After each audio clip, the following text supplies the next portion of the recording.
Luduc. Ah, Bienvenue dans nos bureaux. merci beaucoup. Hey tout le monde, le gars avec la moumoute est arrivé. Il y a une perruque. Cette semaine, on a engagé un YouTuber que je trouve particulièrement drôle. Parce que, ben, tu sais, ces gens-là sont créatifs, tout.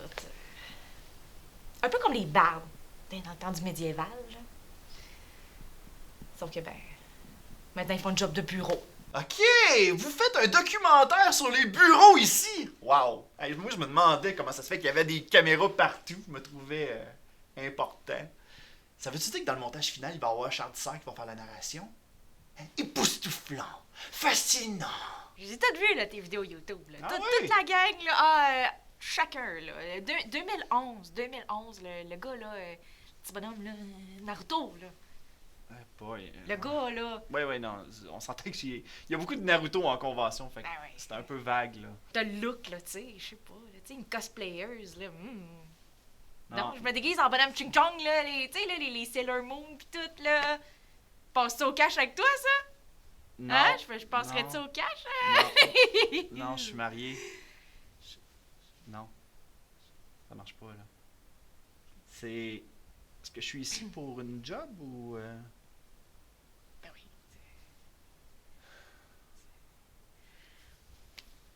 Tu un café? OK. J'avoue que j'ai un petit feeling weird avec la boss. Mais bon, j'imagine que ça va se replacer. Hein. Après tout, selon elle, je suis la seule personne qui est capable de regarder les deux côtés de la médaille. J'ai dit ça parce qu'il louche! Oh God! Oh God! Faut que je dise ça dans ces vidéos. Chacun d'entre eux. Je suis sûre que personne n'y a fait celle-là. Fait que là, je vais te présenter à Julien, le gars du RH. Moi, j'appelle le casseur de party, hein, tu sais. Fait que là, si tu veux me harceler, ça finit drette, là. Tu sais, d'un coup, tu dis « M'a mastouché le biscuit en poignée tonton à ma bosse, hein! Ma tante Claudine! » Ça fait même pas 5 minutes que je suis arrivé, puis je pense déjà que j'ai un rendez-vous à planifier avec Julien. Une couple de questions pour mettre dans le dossier des employés. Pas de problème. Ton numéro d'assistance sociale. Ben, il y a des caméras. C'est comme un peu privé, ça, non? Si je te dis des mots, c'est quoi qui te passe à la tête en premier? Patron, Autorité, marketing, communication, asphyxiophilie. ou compliqué. Est-ce que tu aimes les espaces clos et restreints? Écoute, je pense pas que ça puisse aider. Là. Quand tu marches seul en forêt la nuit? Aimes-tu les couteaux? Ok, je suis putain sûr que je veux devenir l'ami à Julien. J'avoue, ce gars-là, il est bizarre quand même un peu. Des fois, je le regarde en train de travailler, puis je me dis, est-ce qu'il est vraiment sain d'esprit? Encore là, je me demande si je suis vraiment à la hauteur de travailler ici.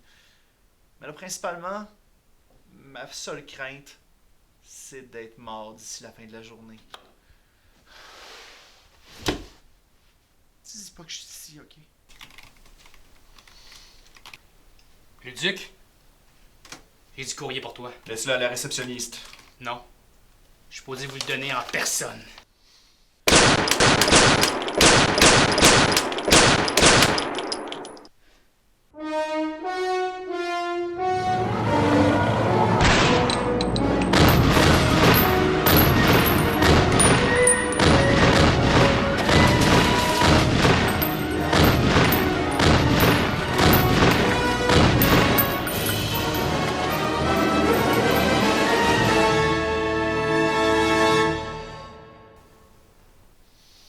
On a besoin d'un nettoyeur à l'allée 5.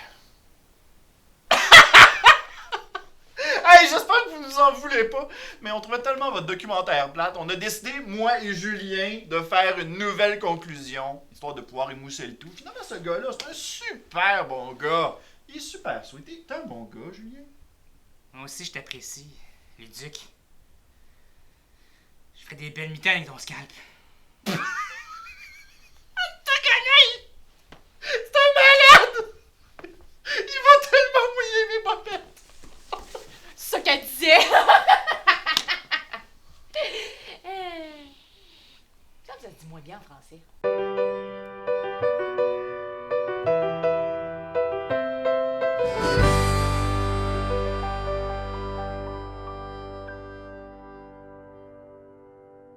ne connaît pas la série The Office, qui a débuté en 2001 au Royaume-Uni avec nul autre que Ricky Gervais et qui fut par la suite adaptée en 2005 aux États-Unis avec Steve Carell. Et étrangement, on a tout un ami qui connaît tous les running gags de la série, qui va essayer de tous les insérer à l'intérieur d'une journée. Parkour!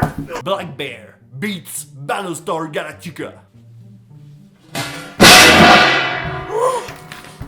Cet ami-là va tellement mourir en dedans le jour où Netflix va décider de retirer la série de son service. D'ailleurs, savez-vous qu'il existe une version québécoise intitulée La Job? De plus, mentionnons que la série a été produite par nul autre que Anne-Marie Lozic. La série est disponible sur YouTube, allez voir ça, gâtez-vous.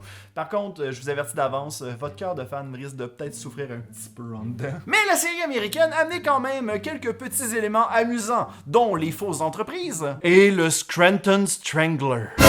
Bon, à partir de maintenant, je risque plutôt de dire l'étrangleur de Scranton. Je le sais, c'est laid en français, mais le mentionner en anglais à répétition, ça fourche la langue. Scranton Strangler, Scranton Strangler, Scranton Strangler, Scranton Strangler, Scranton Strangler. Lors de la saison 6, pendant l'accouchement de Pam, Andrew Bernard montre le journal du jour, dévoilant le retour du criminel. Et c'est à partir de là que le mystérieux personnage commença à être mentionné à plusieurs reprises. Mais les fans voulaient en savoir plus. Allait-il enfin savoir l'identité de l'étrangleur de Scranton? À la fin de la saison 9, on dévoile qu'il s'agissait finalement de George Howard Cobb, mais malheureusement, on l'a jamais vu dans la série. Mais les fans ont commencé à répandre la théorie comme quoi la personne emprisonnée ne serait pas le vrai étrangleur, mais le vrai criminel serait dans l'émission depuis le tout début. Et selon cette théorie, Toby Flenderson, le gars des ressources humaines, serait le suspect numéro 1. Oh, ok, Creed arrive avec sa chemise couverte de sang à l'Halloween, puis tout le monde trouve ça normal, mais on va blâmer le gars que Michael Scott intimide depuis le tout début. Ça là, oh non! Dévoilons les arguments de cette théorie. Et je vous avertis, il y a beaucoup de matériel, alors accrochez-vous. Dans la saison 7, tous les employés de Dunder Mifflin regardent une poursuite policière pourchassant l'étrangleur en question. Cette séquence se déroule dans le bureau de Toby. Mais pourtant, Toby est introuvable. Où était-il? Et curieusement, cette voiture qui a servi à l'étrangleur se retrouve dans le stationnement de Dunder Mifflin, alors que Michael, Andrew et Dwight font du parkour. Et il est introuvable pendant l'accouchement de Pam. Est-ce que ça se pourrait que pendant ce temps-là, il était en train de se faire pourchasser par des policiers? Vous ne m'aurez jamais vivant! Et certaines de ses répliques sonnent un peu menaçantes. Telles que... These are silent killers. You are the silent killer. Go back to the annex.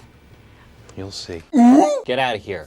Clark, get out of here. My mistake. Yes, it is your mistake. It's lingering. It's so annoying. I'm gonna kill him. Notons aussi qu'au début de la saison 5, on voit Toby avec une blessure au cou. Se pourrait-il que celui-ci voulait rendre la pareille à ses victimes? Mais curieusement, Toby annonce dans la saison 7, épisode 11, qu'il fera partie d'un jury afin de juger l'étrangleur. Cependant, pendant l'épisode 21, Toby viendra dire pendant les Dundies qu'il croit fermement que la personne arrêtée serait innocente. Pourquoi tu penses qu'il est si innocent que ça, Toby? Est-ce que tu penses que c'est parce qu'il va voler ton fame? Et dans la saison 9, Toby prendra son courage à deux mains afin d'aller rendre visite à l'étrangleur en prison pour lui dire que selon lui, il est innocent. Mais les fans croient fermement que Toby serait plutôt allé rendre visite au prisonnier afin d'avouer que c'était lui l'étrangleur. C'est pour cette raison que le prisonnier a décidé de l'étrangler en retour, par pure vengeance. Et le fait que celui-ci vienne écrire des œuvres policières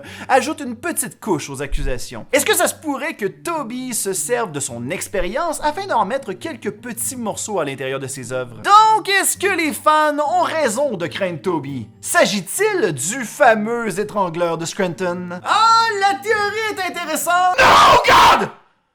Please, God, please, no! No! Non!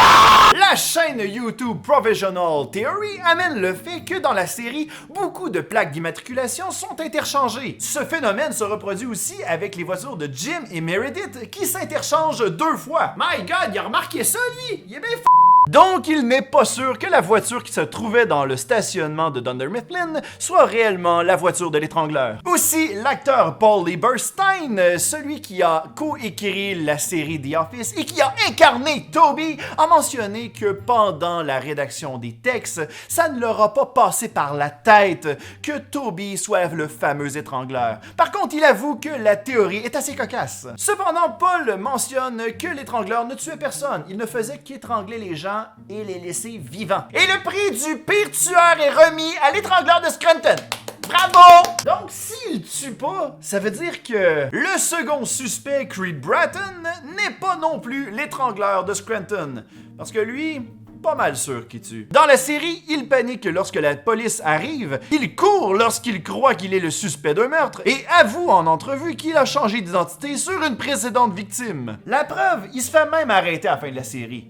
Qu'est-ce que tu veux de plus? Si Toby était réellement l'étrangleur, il y aurait eu des éléments beaucoup plus criards dans la série. On l'aurait peut-être vu étrangler tout le monde du bureau, puis finalement, Michael Scott serait arrivé en disant « Ah, vous l'avez dit que c'était un trou du c***! » Mais bon, en voyant ce que les scénaristes disent et tous les éléments que l'on voit dans la série, Toby n'est pas l'étrangleur. C'est juste une personne refoulée qui se fait intimider par son patron. Cette théorie est fausse! Mais j'avoue que j'ai eu beaucoup de plaisir à l'étudier. Parfois, il faut apprécier les petites choses. Aïe aïe.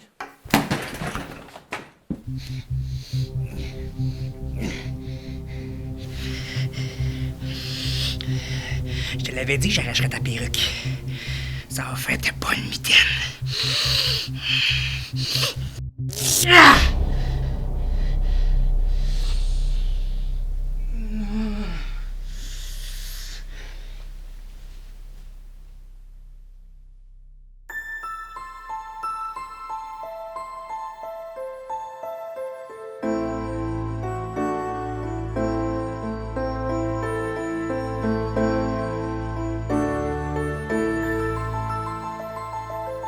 Thank you.